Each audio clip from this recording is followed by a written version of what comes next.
Over the past decades, some of the most ambitious sci-fi films ever made have crashed so hard at the box office that the people who starred in them never fully recovered. We're talking about Oscar winners who couldn't get a callback, rising stars who were told to literally disappear from public view, A-listers who went from dominating every screen on the planet to quietly accepting whatever roles were left. In fact, one film lost so much money, it didn't just end a career, it shut down an entire studio, and the actress at the center of it all went from leading one of the biggest productions in Hollywood history to watching her phone stop ringing almost overnight. She lost everything completely. And here's the thing, most times when films bomb this hard, everyone involved always look for where to shift the blame. And the receiving end, it's almost never the executives. It's almost never the studio. It's the face on the poster. These are the 15 sci-fi box office disasters that nearly destroyed the careers of the actors who trusted them. And trust me, it gets significantly worse. Number 15. Mortal Engines 2018. Peter Jackson spent nearly a decade sitting on the film rights to Philip Reeves' novel Mortal Engines. He bought them in 2009, but instead of directing it himself, he handed the reins to Christian Rivers, an Oscar-winning visual effects artist who had never directed a feature film in his life. That gamble would cost Universal Pictures an estimated $175 million in losses and nearly bury everyone attached to it. The production budget landed at $110 million.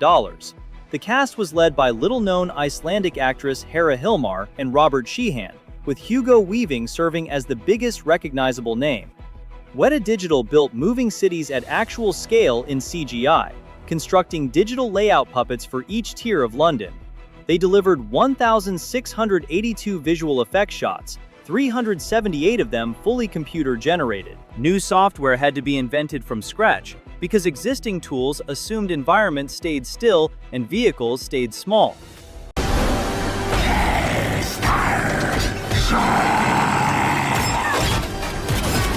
Universal even launched a marketing blitz, reportedly exceeding $120 million. The engineering was extraordinary. Unfortunately, Mortal Engines opened and it was a total disaster for everyone involved.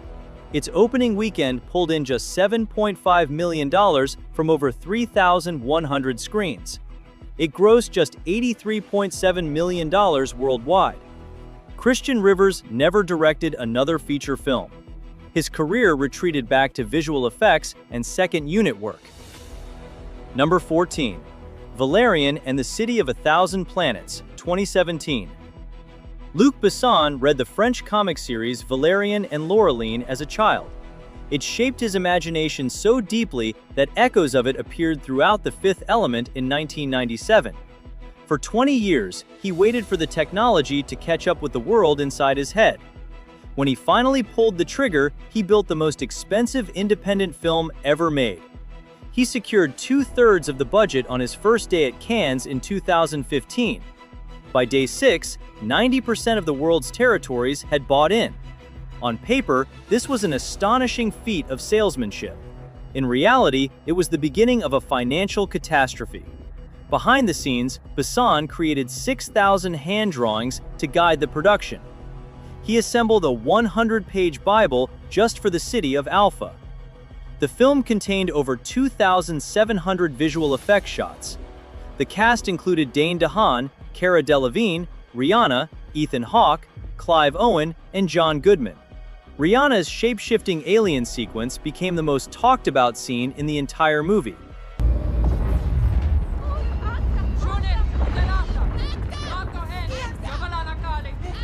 But here is the thing.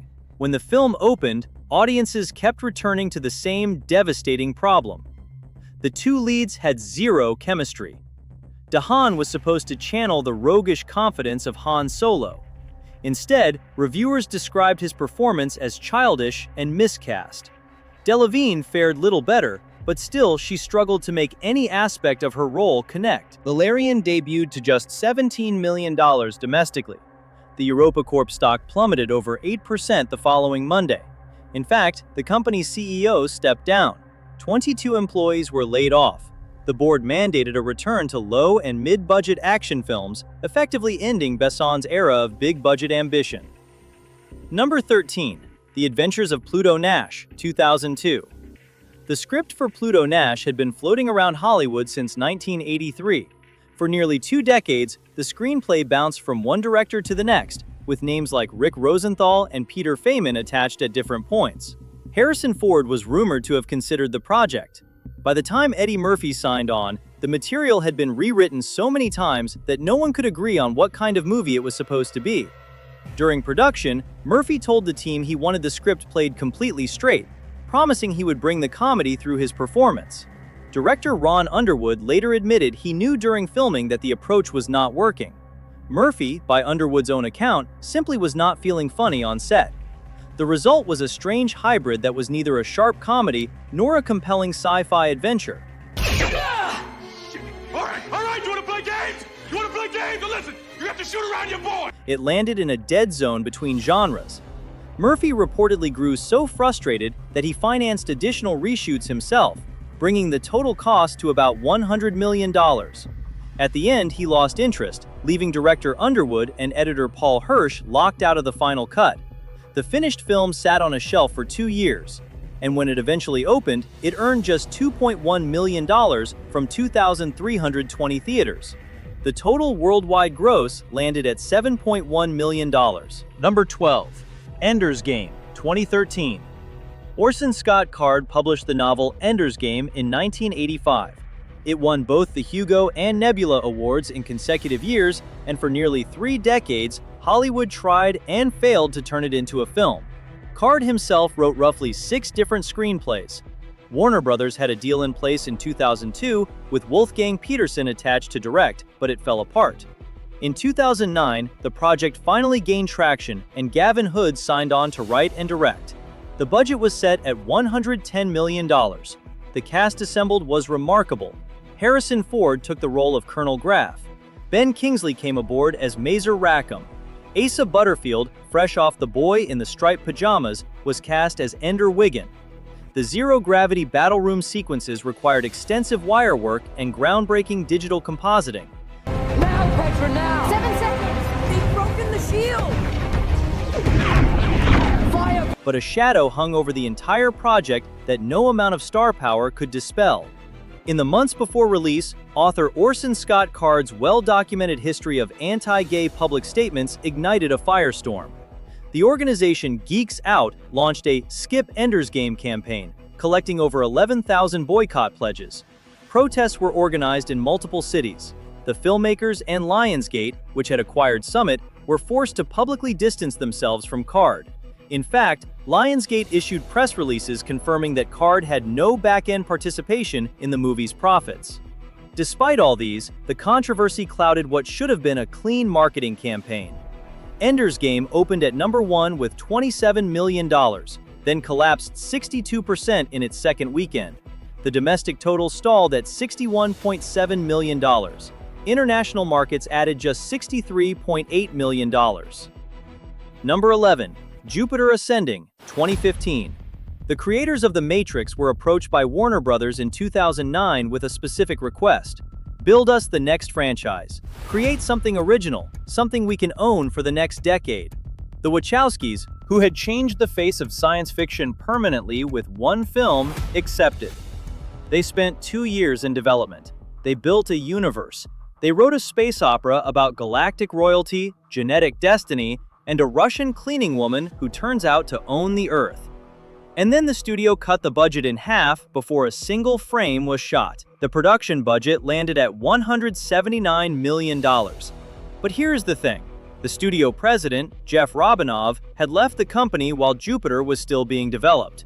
Without that shield, the siblings isolated themselves creatively, and the budget ballooned more than 50% from its original. Channing Tatum later described the shoot as a nightmare, admitting the production was difficult from the very beginning. Kunis herself nearly collided with cameras multiple times during action sequences.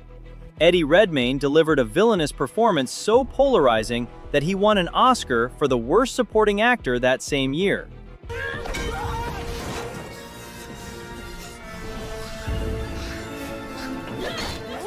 When Jupiter Ascending finally opened, it earned just $18.3 million. It crawled to $47 million domestically and $183.8 million worldwide. resulting in an estimated loss exceeding $100 million. The Wachowskis never directed another theatrical feature for a major studio after this. Number 10. Stealth, 2005. Jamie Foxx had just won the Academy Award for his portrayal of Ray Charles. He was the hottest actor in Hollywood, and his very next wide release was an action movie about a rogue artificial intelligence fighter jet that gets struck by lightning and goes haywire. Stealth had everything: a strong cast, a secured cooperation of the US Navy, and more importantly, a massive budget. On paper, it was impossible to fail. What happened instead was one of the most expensive losses in Sony's history. The production budget was $135 million. The script, originally titled Warrior, was a spec by W.D. Richter. On paper, the ingredients were there. Fox alongside Josh Lucas and Jessica Biel as elite Navy pilots. A high-concept premise blending Top Gun swagger with 2001-style artificial intelligence. But yet, nothing clicked. Stealth opened to just $13.2 million at the box office.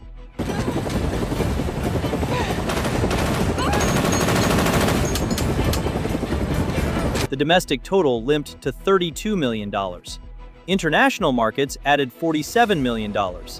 Against its $135 million production budget and expensive marketing campaign, the film lost an estimated $111 million, making it one of the top 10 biggest money losers in cinematic history at that time. Number 9.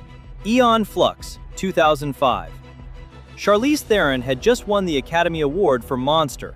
She could have starred in anything. She chose Aeon Flux, and she knew it was going to fail before it even reached theaters. Theron later admitted she took a recurring role on Arrested Development as a deliberate career cushion, convinced the film would damage her reputation, and she was right. Everything was troubled right from the very first week of production. Behind the scenes, director Karen Kusama was hired to bring an artistic sensibility to the material. Paramount initially quoted a $110 million budget, then told Kusama to deliver the film for roughly half that amount. She agreed to make it work at around $62 million. Several of Theron's costumes were contemporary couture pieces by designer Jean-Paul Gaultier. But on just the 10th day of shooting, Theron suffered a herniated disc in her neck during a stunt sequence involving back handsprings. She was 1 centimeter away from permanent paralysis. Production shut down for a month. Then came the studio intervention that gutted the film. Paramount chief Sherry Lansing, who had championed the project, stepped down during post-production.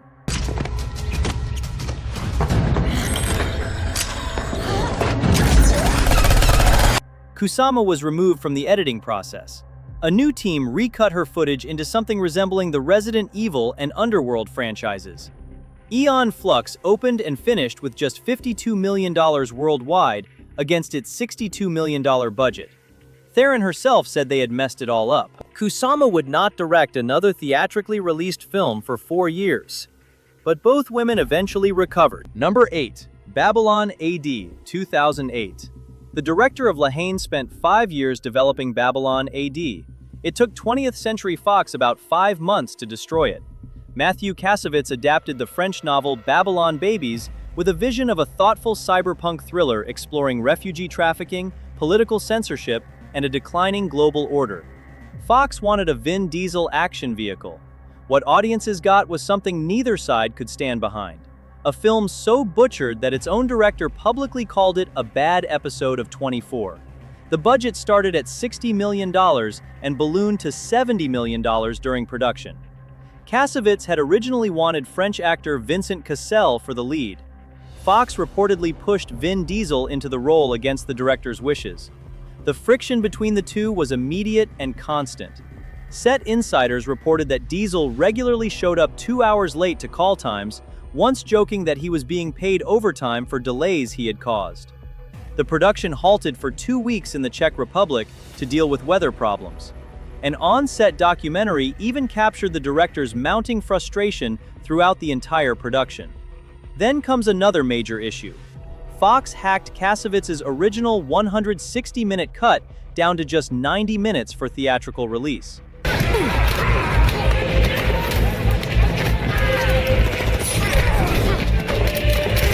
The editing was so severe that Diesel himself was unsure whether he was even still in the movie. When Babylon AD opened, it earned just $9.4 million from 3,390 theaters. The worldwide gross stalled at $72 million against the $70 million production budget. Kasowitz's Hollywood directing career ended with this film. He retreated to acting and smaller French projects, channeling his frustration into a documentary about the entire experience. Number 7. Sky Captain and the World of Tomorrow, 2004. Cary Conran spent 4 years in his living room building a movie. He set up a blue screen, recruited friends as stand-ins, and used a Macintosh personal computer to animate a 6-minute black and white teaser in the style of 1930s adventure serials. When producer John Avnet saw the footage, he was so stunned he spent 2 years helping Conran develop a feature screenplay. Avnet showed it to studios. Every major studio passed. But the film got made anyway through independent financing. And when the footage reached Jude Law, he was so convinced by what he saw that he signed on as a producer himself. Every single environment of Sky Captain was created by a team of nearly 100 digital artists, modelers, animators, and compositors. The film contained over 2,000 visual effects shots. Jude Law, Gwyneth Paltrow, and Angelina Jolie all signed on immediately after seeing Conran's original reel. The film even featured a digital performance by the late Laurence Olivier, making it one of the earliest examples of a deceased actor being digitally resurrected on screen. The reported budget was $70 million.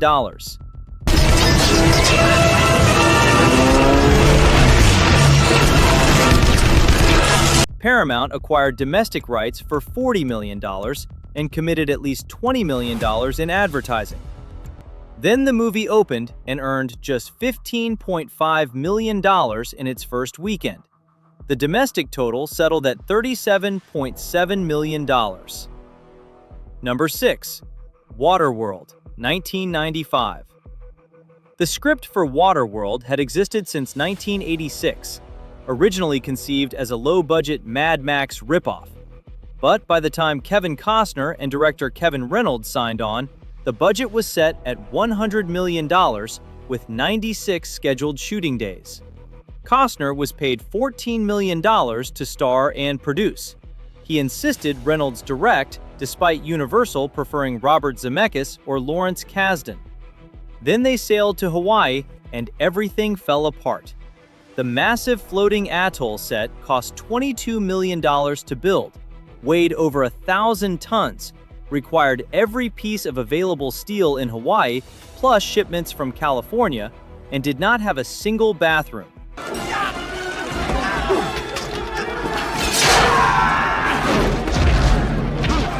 Crew members had to be ferried to a nearby ship every time nature called. A hurricane sank one of the major sets 100 feet into the harbor while stuntmen were still filming on it. Then the 96-day shoot stretched to 157 days. Costner and Reynolds clashed relentlessly, with Reynolds eventually quitting during post-production. Costner took over editing duties, fired composer Mark Isham because his score felt too bleak, and hired James Newton Howard at the last minute. In fact, Costner reportedly invested $22 million of his own money into the production, while staying in a private Hawaiian villa costing $4,500 per night. Meanwhile, crew members sweltered in condos without air conditioning. Waterworld opened at $21.6 million. The domestic gross stalled at $88 million. Number 5. Passengers, 2016. The script for Passengers had been sitting in Hollywood since 2007. It made the blacklist. Studios read it. Stars attached themselves to it. Keanu Reeves and Emily Blunt were connected to it at one point, then Reese Witherspoon, then Rachel McAdams. For nearly a decade, everyone agreed it was a great script. But here is the thing, nobody could get it made. The story was genuinely challenging. A man wakes up alone on a spacecraft 90 years too early, goes mad with isolation, and deliberately wakes a sleeping woman without her consent, sentencing her to die with him. The budget was $156 million. Jennifer Lawrence was paid $20 million. Chris Pratt, fresh off Jurassic World, negotiated his fee up from $10 million to $12 million. Bypass it. Temperature level rising. Director Morton Tildum also received $3 million. Sony's new chairman Tom Rothman had privately questioned whether Lawrence and Pratt actually had the combined drawing power to justify those numbers. When Passengers opened, it grossed $303 million worldwide. Technically profitable on paper, but deeply disappointing for a film that Sony hoped would rival Gravity or The Martian. And here is the saddest part. After Passengers flopped and the ethical controversy exploded, Jennifer Lawrence took a years-long sabbatical. Number 4. Battlefield Earth, 2000. John Travolta received a signed copy of L. Ron Hubbard's novel Battlefield Earth directly from the Scientology founder himself. For nearly 2 decades, Travolta treated the film adaptation as a personal crusade. But when he decided to push the project forward, the unexpected happened.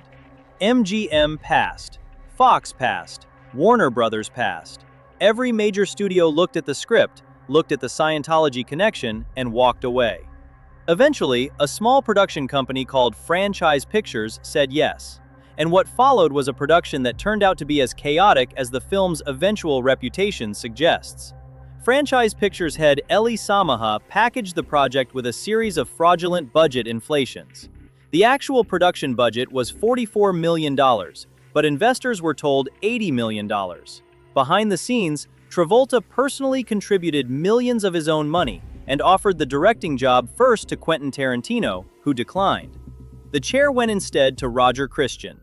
Patrick Tatopoulos designed the towering Cyclo costumes and prosthetics, with Travolta wearing these 4-foot platform stilts and a full dreadlocked alien prosthetic for months of filming in Canada.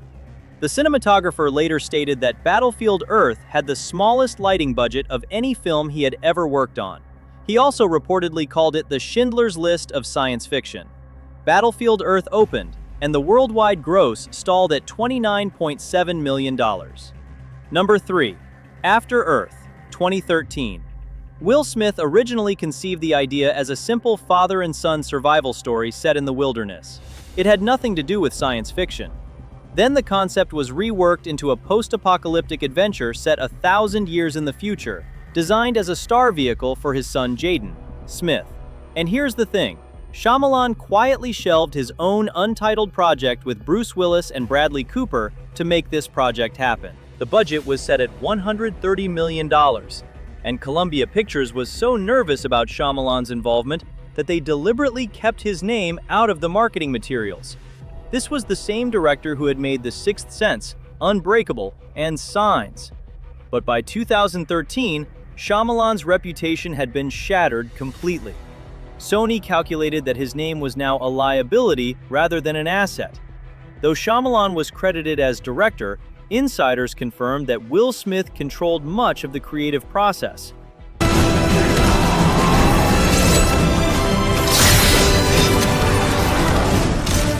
After Earth opened and earned just $27.5 million, the domestic total crawled to $60.5 million. Number 2. John Carter, 2012. Edgar Rice Burroughs published A Princess of Mars in 1912. The novel introduced the idea of a human transported to Mars who becomes a superhuman warrior among alien beings. This book predated Flash Gordon, predated Buck Rogers, predated essentially every science fiction adventure franchise that followed. And when Disney finally brought it to the screen 100 years later, audiences had no idea what it was or where it came from, because everything it had inspired was more famous than the original. Andrew Stanton was handed his first live-action directing assignment and treated it like an animated production.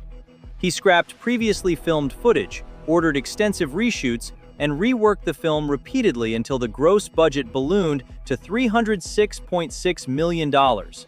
Then comes additional financial disaster. Disney went ahead to pour over $100 million into an unfocused marketing campaign that failed to communicate even the basic premise of the film.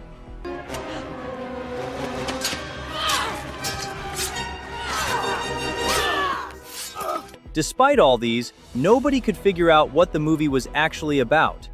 John Carter opened to a dismal $30.2 million. The domestic total finished at $73 million. Stanton returned to Pixar and never directed another live-action film. Number 1. Cutthroat Island, 1995. Before Cutthroat Island even reached theaters, the studio that made it had already filed for bankruptcy. That single fact tells you everything about why this film sits at number 1. This is not just a box office bomb. This is the film that killed a studio, buried the pirate genre for nearly a decade, and once held the Guinness World Record for the biggest box office disaster of all time. Carolco Pictures had thrived throughout the 1980s and early 1990s on the Rambo franchise, Total Recall, Terminator 2, and Basic Instinct. But by 1994, the company was drowning in debt. They canceled their only other project in development. All remaining resources were funneled into Cutthroat Island. The initial budget was $60 million. Behind the scenes, director Rennie Harlin cast his wife, Gina Davis, in the lead after convincing producer Mario Kassar that she could become an action star. Michael Douglas was originally attached as the male lead. He left after the script was rewritten to center on Davis's character. The production was a rolling disaster. The crew dealt with sewage pipes bursting into the water tank where actors were supposed to swim. The original cinematographer fell off a crane into a water tank during the first week and broke his leg. When Harlan fired the chief camera operator over a dispute, more than 24 crew members walked off the set. Harlan spent $1 million of his own money to rewrite the script because Carolco could no longer afford to pay writers. At the end, the production cost spiraled to roughly $98 million. Cutthroat Island opened at the box office with $2.3 million. The worldwide gross finished at $18.5 million. Against the nearly $100 million budget, the losses were catastrophic. Davis and Harlan divorced shortly after. And there you have it. 15 films, billions of dollars lost, careers shattered, studios bankrupted, genres abandoned. If this list proves anything, it is that the distance between visionary and cautionary tale is often just one opening weekend. See you in the next video.